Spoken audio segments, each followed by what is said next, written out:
National grammar school এখানে হালিশহরে দীর্ঘ 16 বছর ধরে পথ চলা।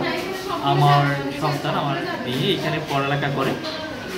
এখানকার যে শিক্ষাদানের যে পদ্ধতি বা শিক্ষাদানের যে পরিবেশ খুবই চমৎকার এবং খুবই কেয়ারফুল। আমার স্কুলটা অনেক ভালো লাগে। এখানে স্যার ম্যামরা অনেক ভালো, অনেক আদর যত্ন নিয়ে পড়ায়। স্কুলটাকে তখন আমি থাকতে পারবো নাকি জানি না, অনেক ভালো। আমাদের স্কুলে বাচ্চারা অনেক আনন্দের সাথে পড়াশোনা করে, আমরাও তাদেরকে অনেক আদর করে যত্ন করে পড়াশোনা করাই। চেষ্টা করি সবসময় হ্যাপি রাখার, যেন বকাঝকা না করে যেভাবে আদর করে পড়াশোনা করানো যায়। ন্যাশনাল গ্রামার স্কুল আজকে 16তম বর্ষ। প্রতি বছরের মতো আমরা নববর্ষের প্রথম দিনেই এই ধরনের বই উৎসব করে থাকি। এটা সারা দেশে হয়, তবে আমরা একটু ব্যতিক্রমভাবে করি। পিঠা উৎসবের সাথে সাথে আমরা পিঠা মেলা করে থাকি। বই উৎসবের সাথে সাথে বছরের প্রথম বর্ষটাকে একটু জয়ফুল করার জন্য, একটু এনজয়েবল করার জন্য সকল ক্ষুদে শিক্ষার্থী যারা আছে তাদেরকে আমরা একটু মজা দেওয়ার মাধ্যমেই আমরা আমাদের বর্ষটাকে শুরু করি। তারা স্কুলটাকে যখন মজার মনে করবে তখন তারা মজা করেই পড়বে, সেই হিসেবে আমাদের আজকের আয়োজন। ন্যাশনাল গ্রামার স্কুল শুধু পড়ায় না, ন্যাশনাল গ্রামার স্কুল মানুষের সন্তানদের স্বপ্নটা বাস্তবায়ন করে। আমরা মানুষের সন্তানের দায়িত্ব নিই, মানুষের সন্তানকে গড়ে তুলি। এই মানুষের সন্তানকে গড়ে তোলার জন্য আমাদের আছে স্পেশালিটি। ন্যাশনাল গ্রামার স্কুল 2009 সালে এটা যাত্রা শুরু করেছিল। আজকে এটা 16তম বর্ষে। যে শুধু পাঠদান করে না, পাঠদানের পাশাপাশি বিভিন্ন কারিকুলার অ্যাক্টিভিটিস যেগুলোকে বলা হয়, প্রতি মাসে আমাদের কোনো না কোনো আয়োজন থাকে।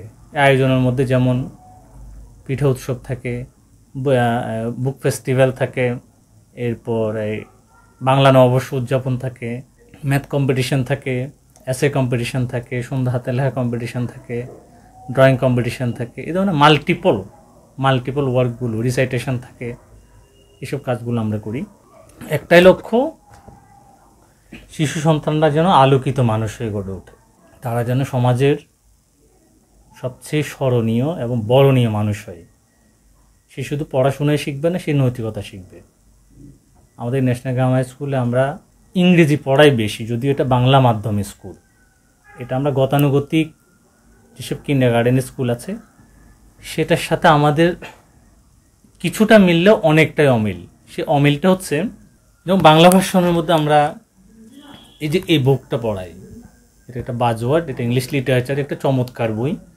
এটা কিন্তু ইংলিশ ভার্সন স্কুলগুলোতে পড়ায়, বাংলা ভার্সনে পড়ায় না, কিন্তু আমরা পড়াই। তাহলে আমাদের টিচারগুলো সে হাইলি কোয়ালিফাইড এই লিটারেচারগুলো পড়ানোর জন্য। এভাবে স্পেলিং এরর্স যে প্রতিটা শিশুই কিন্তু বানান ভুল করে, তারা ফনিমস কম বুঝে, সিলাবল কম বুঝে। শুধু এই বইটা পড়ে আমরা তাদের জন্য স্পেলিং এরর্স না হয়।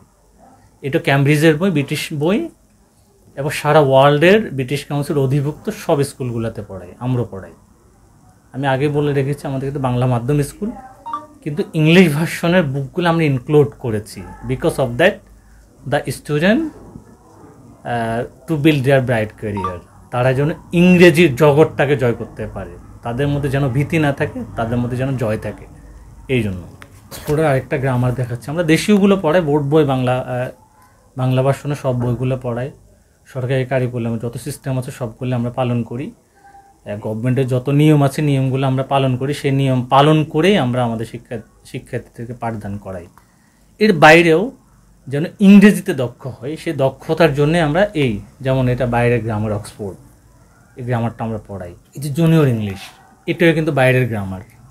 আমরা জানি ইংলিশ এসছে ইংরেজদের থেকে, তাহলে বাংলিশ থেকে ইংলিশ শেখানো যায় না। আমরা হলাম বাঙালি, আমরা শিখেছি, আমরা হয়তো শিখেছি, কিন্তু ইংরেজরাই হচ্ছে মূলত যে বই প্রণয়ন করেছে, তাদের থেকে যদি আমরা শিখাতে পারি তাহলে সেটাই হবে ফলপ্রসূ, সেটাই হবে চমৎকার। তো এই বাইরের ইংলিশ গ্রামারগুলো আমি যদি একটু দেখাই যে বইটা কেন আমরা পড়াই।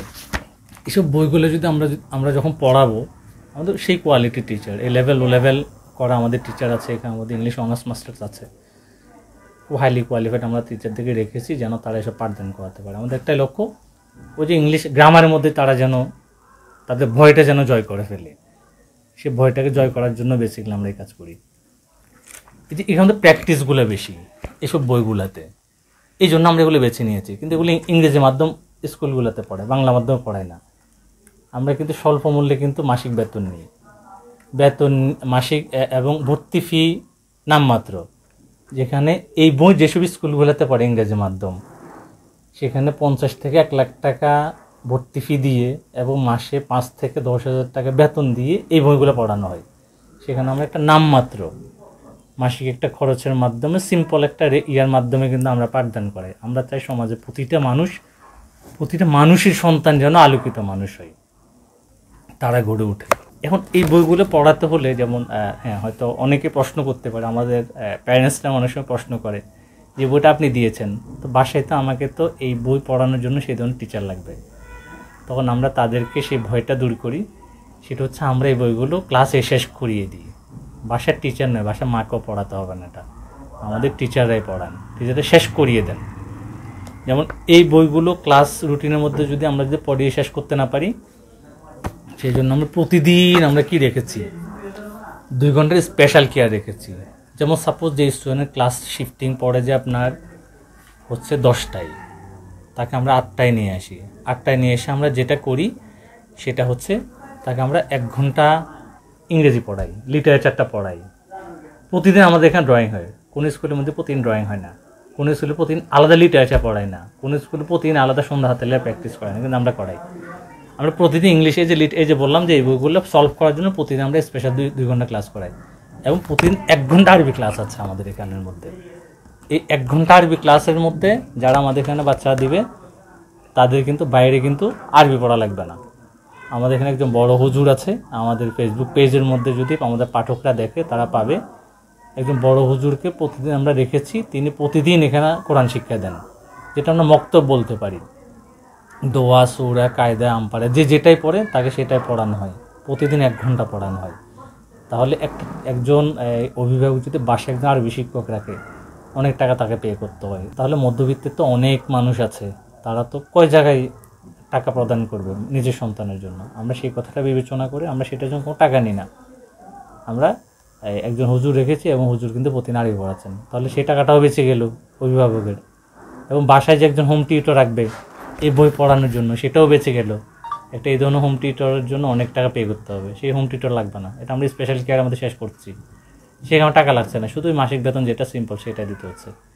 যাই হোক, আমাদের আসলে অনেক ফিচার্স আছে। আর আপনারাও দেখেছেন, আমাদের পাঠকরা আজকে হয়তো দেখবে বা হয়তো আমাদের পেজগুলো যদি ভিজিট করে দেখবে যে পুরো বছর আমরা প্রতি মাসে কোনো না কোনো কাজ করি। আর বাচ্চাদের ইন্সপায়ার করে কন্টিনিউ আমরা প্রাইজ দিয়ে থাকি। যেমন আমাদের এখানে যারা 80 মার্কের উপরে সবাইকে আমরা প্রাইজ দিই। আমরা 1st, 2nd, 3rd এদেরকে কোনো প্রাইজ দিই না। যারা 80+ পেয়েছে আমরা তাদের বলি তোমরা সবাই A+, তোমরা সবাই প্রথম হওয়ার দাবিদার।